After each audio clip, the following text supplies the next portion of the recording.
Ketika berbicara moral, dalam agama Kristen tentu akan dikaitkan dengan manusia sebagai ciptaan Allah yang paling tinggi derajatnya, karena memiliki moral dalam dirinya, sehingga manusia harus bertanggung jawab kepada dirinya dan makhluk lainnya. Moral Kristen merupakan ilmu yang meneliti, menilai, dan mengatur tabiat dan tingkah laku manusia dengan memakai perintah Allah sebagai norma.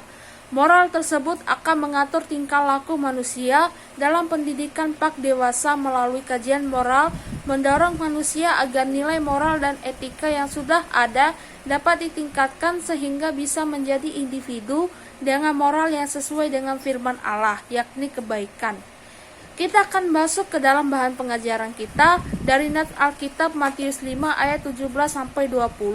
Tema menaati hukum Allah lewat moral di kehidupan sehari-hari.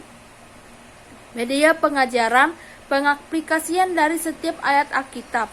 Media ajar, orang-orang yang kepadanya Kristus berkhotbah dan deminya ia menyampaikan pengajaran ini kepada murid-muridnya, menjalankan agama dengan memperhatikan kitab suci sebagai peraturan mereka, dan Kristus menunjukkan dengan mereka benar dalam melakukan demikian.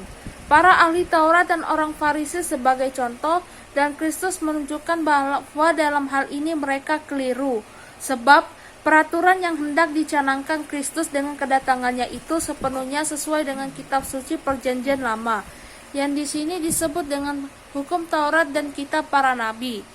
Kristus membantah dugaan bahwa ia hendak meniadakan dan memperlemah Perjanjian Lama. Janganlah kamu menyangka bahwa aku datang untuk meniadakan hukum Taurat dan kitab para nabi.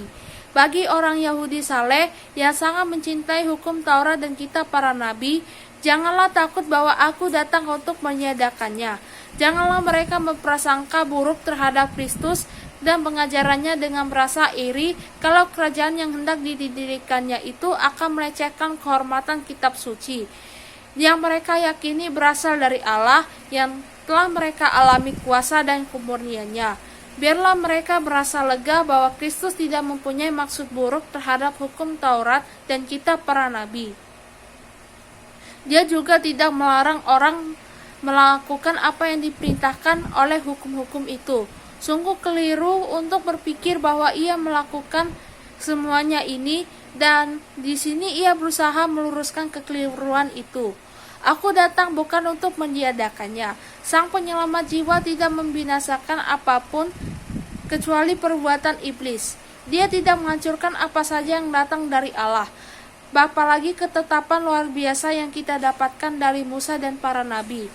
Ia datang untuk menggenapinya, yaitu yang pertama, untuk mematuhi perintah-perintah hukum Taurat, sebab dia diutus untuk taat kepada hukum Taurat. Yang kedua, untuk menggenapi janji hukum Taurat dan nubuat para nabi yang semuanya bersaksi tentang dirinya. Yang ketiga, untuk menggenapkan bayang-bayang hukum Taurat. Dengan demikian, ia tidak meniadakan, melainkan menggenapi hukum upacara dan menyatakan diri sebagai hakikat dari semua bayang-bayang itu. Yang keempat, untuk mengisi kekurangan-kekurangan yang ada di dalamnya, sehingga dengan demikian melengkapi dan menyempurnakannya. Dimaksudkan dengan istilah plerosai. Yang kelima, untuk melanjutkan rancangan yang sama. Lembaga Kristen sama sekali tidak merintangi dan melawan apa yang menjadi rancangan utama agama Yahudi. Sebaliknya, mereka justru menjunjung tinggi rancangan itu. Injil adalah waktu pembaruan, bukan untuk mencabut hukum, melainkan untuk menambahkannya, dan oleh karena itu meneguhkannya. Dia bukan saja tidak bermaksud untuk membatalkannya, tapi juga bahwa hukum itu tidak pernah boleh ditiadakan. Hukum manusia disadari sangat tidak sempurna adanya, sampai dalam hukum itu sendiri dikenal sebagai pepatah apices juris non sut jura. Puncak tertinggi dalam hukum bukanlah hukum itu sendiri, tapi berbeda dengan itu, Allah akan selalu siap dan memelihara setiap iota dan titik dari hukumnya. Ia menyuruh murid-muridnya untuk memelihara hukum Taurat itu dengan hati-hati dan menunjukkan kepada mereka bahaya yang timbul akibat melalaikan dan mencelanya. Karena itu, siapa saja yang meniadakan salah satu perintah hukum Taurat, sekalipun yang paling kecil, apalagi yang besar, seperti yang dilakukan orang Farisi, untuk melalaikan urusan hukum Taurat yang penting dan mengajarkan orang lain untuk melakukan demikian, serta yang melanggar perintah Allah demi adat istiadat mereka, ia akan menduduki tempat yang paling rendah di dalam kerajaan sorga.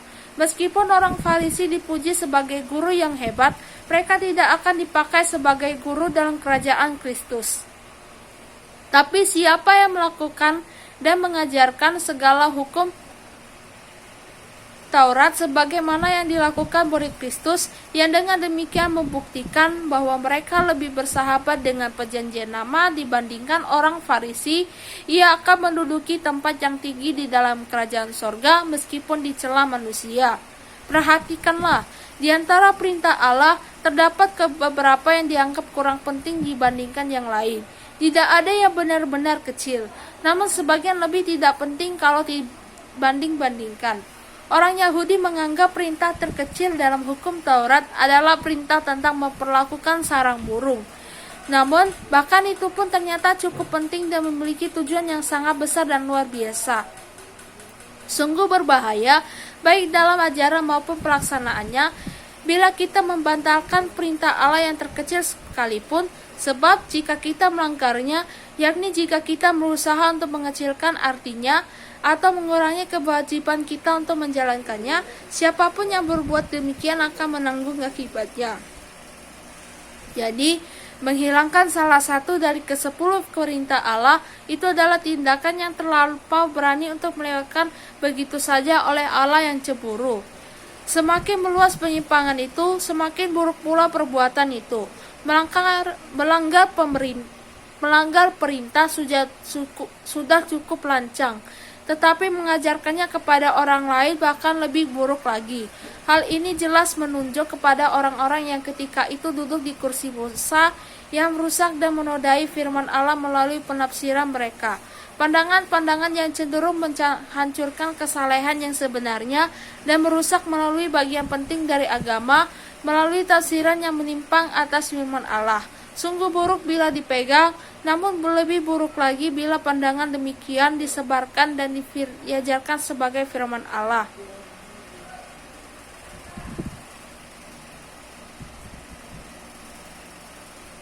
Metode pengajaran. Ada banyak metode dan pengajaran bagi orang dewasa. Namun hanya ada beberapa metode yang membuat orang dewasa mampu memahami dan mampu mengerti tentang ajaran yang kita lakukan, karena sesuai dengan zaman ataupun keadaan yang dilalui oleh orang dewasa.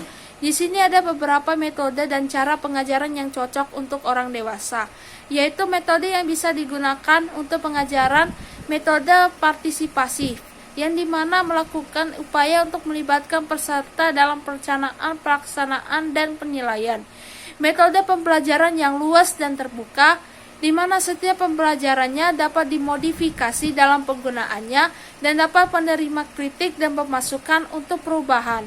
Metode pelajaran bermain peran, di mana setiap peserta mendapatkan peran mereka, sehingga semuanya berjalan sesuai dengan tugas yang tanggung jawab dalam perannya.